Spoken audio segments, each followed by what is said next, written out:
Gurgaon has been making headlines recently, be it for the 190 crore rupee apartment. 2 दिसंबर को गुरुग्राम में एक apartment पूरे 190 करोड़ में बिका. This has put Gurugram ahead of traditionally super luxury markets like Mumbai. Or flats worth 5,590 crores, each priced at over 7 crore rupees, that were all sold out in just 72 hours. 70 to 100 crore is what you've raised in your new project in less than 72 hours. Property prices over here as well have skyrocketed over the last few years. But did you know, just 30 to 35 years back, Gurgaon was nothing more than a cluster of small villages. It was a lot like a jungle where no one dared to go after 7 p.m. So how did Gurgaon turn around in such a small period of time? What is the story behind the rise of Gurgaon? And why is it so much more successful than other cities near Delhi, such as Noida? Well, let us find out in this video. But before we begin, I have a small request. If possible, please go ahead and subscribe to our channel. It really means a lot and helps immensely with the YouTube algorithm. That said, let's get started. The story of both Gurgaon and DLF are super correlated, and they're both empty without two things. Firstly, this incredible man. His name is KP Singh. And secondly, an unexpected meet with a politician. KP Singh or Kushal Pal Singh was born on 15th August 1931 in Bulandshahr, UP. He completed his engineering in the UK and returned back in India to join the Indian Army.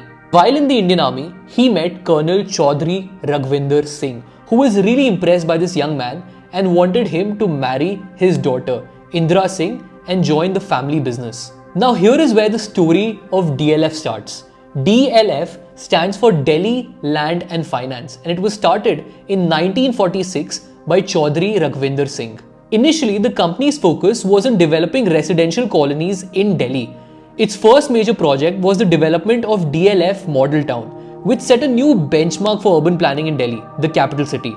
However, then came the Delhi Development Act of 1957. Private sector was barred from participating in urban development projects in Delhi. DDA or Delhi Development Authority was formed, and it took total control of land development. DLF was virtually shut down. When KP Singh quit the army and joined the business in 1961, he had to start from scratch. From 1961 till the 1970s, he tried his luck with a lot of businesses, primarily manufacturing, but unfortunately for him, none of it worked. Thankfully, KP Singh was not one to quit easily, and he finally decided to pivot. In the late 1970s, there were talks of expanding the Palam Airport, which is now the Indira Gandhi International Airport.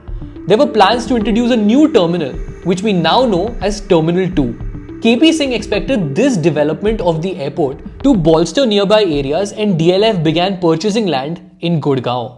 Back then, Gurgaon was nothing but just a cluster of villages. His plan was to purchase large areas of land and develop integrated townships, commercial spaces and infrastructure. Thankfully for him, the Haryana government too was open to the idea of private sector participation. But regardless, he was facing a lot of challenges and hindrances from both the state government and the centre. The state government, because the CM then, Bansilal and KP Singh, were not on best terms.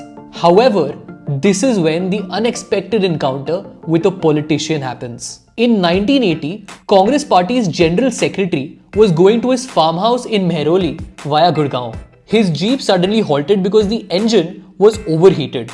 He stepped out of the car to ask for some water. KP Singh happened to be there, and he helped him out. These two individuals sat together and talked for nearly 1.5 hours. Any idea who this is? Well, it was Rajiv Gandhi. Rajiv Gandhi was really impressed by KP Singh's vision for Gurgaon, and the two became close friends. KP Singh also shared the numerous challenges that he was facing in the process, both from the state and the centre. This led to several subsequent meetings, and everyone was unanimous that Gurgaon should be developed into a model city with sizable participation from the private sector. KP Singh visited South Korea and Malaysia to draw inspiration and gain knowledge from their development methods before starting his Gurgaon venture. Finally, DLF received its very first license in April 1981.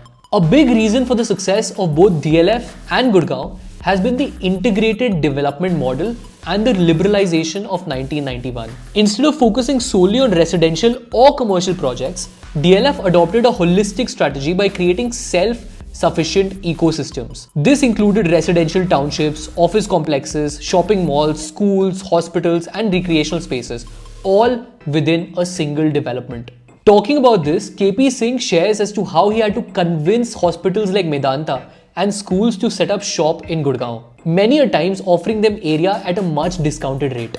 Now, we all know how that turned out. Take DLF Cyber City, for instance. This 125-acre commercial complex isn't just a business hub, it's a lifestyle destination now, with luxury hotels, dining options, and world-class infrastructure. DLF thus appealed to both businesses and individuals seeking convenience and a better quality of life. Now, this model did not just maximize land value, but it also created an enduring revenue stream for DLF through rentals, leasing, and maintenance charges, making DLF a very financially robust and sustainable company. Further, post the economic liberalization of 1991, IT companies and the BPO industry started booming, and there was an exponential rise in demand for office spaces. Delhi was not prepared for this rise in demand under the DDA. Places such as Connaught Place were already very crowded, and large parts of the city just did not have enough infrastructural capabilities and space.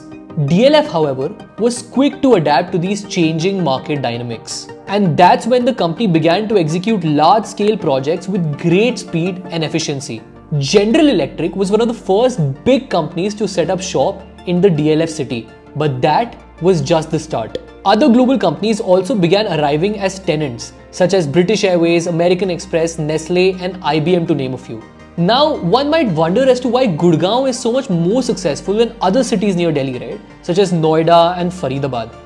Actually, just Noida. Faridabad is just too bad. The reason why Gurgaon has been more successful is because of state's business-friendly policies. Haryana government was a lot more business-friendly and open to private sector participation compared to the UP government where Noida is situated. The Haryana government adopted a more liberal and business-friendly approach towards land acquisition and urban development. They partnered with private developers like DLF to create modern infrastructure and large-scale commercial and residential spaces. In Uttar Pradesh, however, the development was a lot more centralized under the Noida authority, with stricter government control.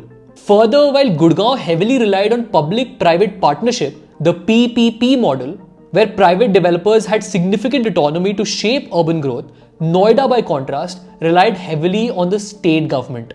They relied on government-driven planning done by the Noida authority, which a lot of the times lagged in agility and innovation. Now, I live in Gurgaon, and I personally love it. I chose it over Bombay and Bangalore. But that said, there are a lot of challenges with the development of Gurgaon as well, which the city has to deal with. Unplanned growth and lack of public transportation leads to a lot of chaotic traffic at certain times. There are a lot of issues, particularly during the monsoon season, because of the lack of drainage infrastructure as well. To add to that is the fact that Gurgaon ranks as one of the most polluted cities in India. In fact, one of the most polluted cities all over the world. And lastly, Gurgaon faces a water crisis. Groundwater levels in the city have been depleting very fast, at the rate of 3 meters per annum. While the situation has been improving, it's improving very slowly. These are some very severe challenges that Gurgaon as a city will have to face going forward. But anyway, for now, I really hope you enjoyed this video and found it useful. And as always, thank you so much for watching.